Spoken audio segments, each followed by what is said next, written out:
Vibes and well wishes going James Foster's way, and we look to see you in the future at X Games, James. As we are down to our final two.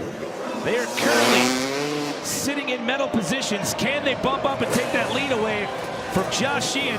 This is Rob Adelberg on course for 75 seconds. And this is going to be an interesting run. I want to see him stick this run clean. I want to see what the judges think when this run is all said and done, because Rob has a really good flow around the course. He has a good variety right there, the varial. I believe it's the Cali roll. Starting off with a really good knack front flip on that one.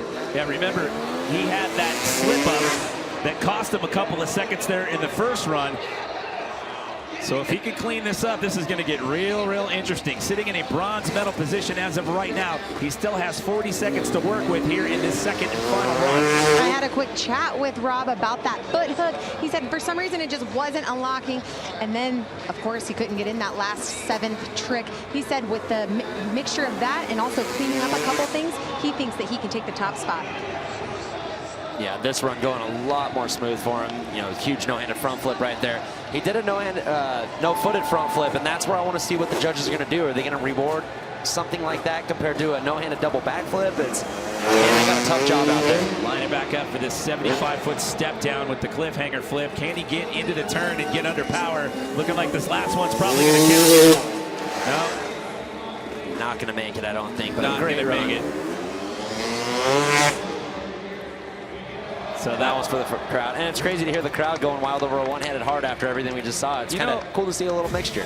They're fired up down there. We got some hardcore Moto X fans here in Minneapolis. Look at the tuck right here on the front flip and then taking the feet off. Great extension. Like I said, it's so trippy how both their wheels are just locked up right when they take off the ramp. Front flips are gnarly.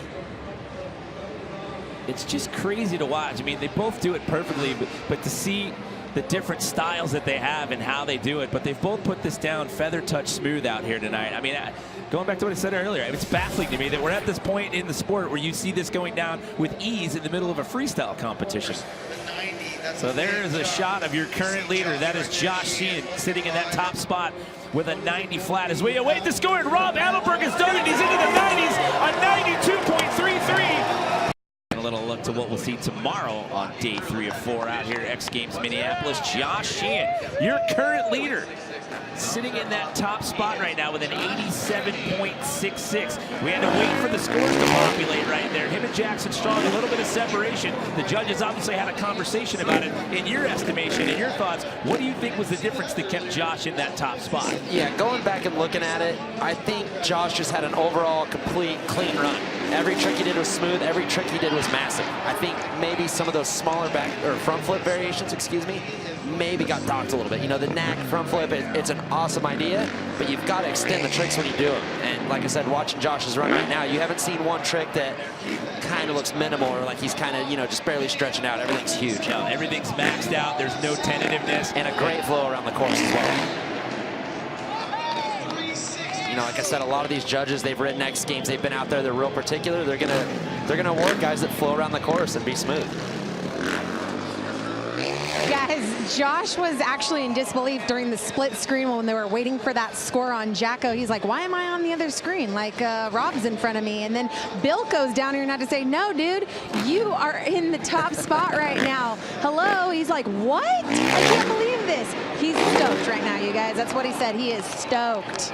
You said earlier he's a pretty humble dude, so that's a testament to that right there. I think it's funny that he didn't even realize that he was in first place and he thought Adelberg was ahead of him. Yeah, he's probably just so used to being in that 3rd to 4th place, he just kind of took it. But no, great run. He's riding so good, flawless runs. These guys are actually, now that I go, you know, I get caught in the new stuff as well. When guys are doing front flips, it's easy for me to just be like, this is the new thing. This is amazing, but man, you can't discredit what Josh is doing. Obviously, the judges are, like I said earlier, they're breaking down the minutia. They're looking at every little detail, and they're giving Josh Sheehan the love out here tonight for good, solid, clean riding and great extension. Yeah, I love it. Guys, he also told me during that first run, he even messed up a little bit. He was in the wrong gear on his last pass, and so he said he was going to come clean this up, and he wants to remain in that top spot. I didn't see a mess up. Did you, Jimmy? I was going to say, if there was a mess up, I didn't see it. Take a look at these replays. I have not seen one slip up. Everything just looked dialed. He was clean, great landings, great extension, as you said. Oh, now he's excited. Now he realizes he's in first place. Well, if he doesn't realize it later on, at least he has Bilko down there to tell him. 90 flat. Hello, everyone. We are into the 90s here. I think missed a jump, so he has another run to clean it up, and we're about to watch Jackson Strong throw down right now. Well, again, the story as we talk about these two guys out here tonight, Jacko's front flips and front flip combos, and speak of the devil, a no-headed front flip to get this run started, and watch out, he's also got that double backflip in his arsenal as well. That was such huge extension on the no-handed front flip. Like I said, a front flip, you were tucking and just hoping the thing comes around, and for him to have his hands off that long extended, what a great trick. And both of those guys are looking to do it right out of the gate. There's the double. So your first two tricks, you've got a front flip combo and a double backflip. Not a bad start to a freestyle run, if you ask me. Where do you go for the next 45 seconds after that? Yeah, he's got to keep it together. The emotions run high. Like I said, these guys have been sitting around for hours since practice. And to come out with a front flip, right into a double backflip, you've got to calm yourself down. You've got a lot of run left. Yeah, for those of you watching at home, we keep focusing on those two tricks because they're key elements in these guys' runs. However, with the 75-second run, the judges are looking at the overall scope, the overall impression of what you do in that time frame. Going for a knack flip as well right there. These guys have just elevated this game in the last couple years. It is ridiculous how far they're coming along. Like the standard backflip tricks are almost out the window. Like the run we saw Tonka do is so impressive, and these guys are just above and beyond that. And one of the things that the judges are looking for out here tonight is execution. They see these guys doing the tricks, they make it look easy. However, these judges, they're looking at every little detail of how well they do these tricks. Yeah, all the judges out there, they've been in X Games, they've been in competitions, they know what they're looking for. And they know what they're seeing here. They know they're seeing two guys that have really stepped up. Like I said, Sheehan is riding great. He's doing so many incredible tricks, but you got to reward the front flips and the front flip variations. Look at that. And again, to echo your point, takes the hands off. Great extension. And for how long he keeps them off of the bars. And look at that landing. It's perfect. Yeah, really smooth run out of Jacko. He's been notorious for being a little wild, but this run was probably one of the most dialed ones I've seen him do in a long time. And especially for him to come back after starting off the season with an injury. He got injured in practice at X Games Aspen leading into Snowbike Best Trick. Had to sit that one out, watch from the sidelines. Look at right there, both wheels locked up, locking the brakes up to just lighten the bike up a little bit, get the spin, get the foot off for the knack.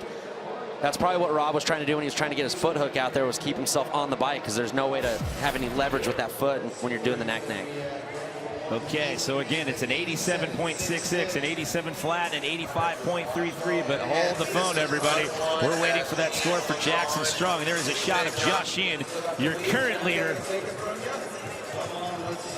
What do you think's going through Jacko's mind right now as he's looking at that leaderboard, waiting for the score to pop up? He's got to be stoked. I mean, he looks nervous, but he's got to know he threw down the run he was looking for. I mean, worst case, he has a little bit of polishing to do in the second run, but that thing looked pretty flawless to me. Yeah, and as we wait for that score, I still have to give props to Taka Higashino after crashing a double backflip in practice and coming into this visibly pain, and he's still sitting in a bronze medal right now with a score of 85.33.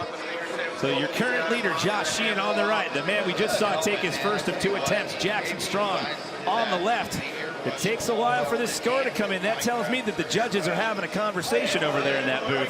Yeah, I mean, these guys' careers right on what they think and their opinion is, so they want to make sure they're thorough with it. I'd rather see them take a little bit of time and get the scores right than rush it and be a little off. Well, the best possible run score you can get is 100. So an 87.33, and after all of that, it's not going to be enough to overtake Josh Sheehan.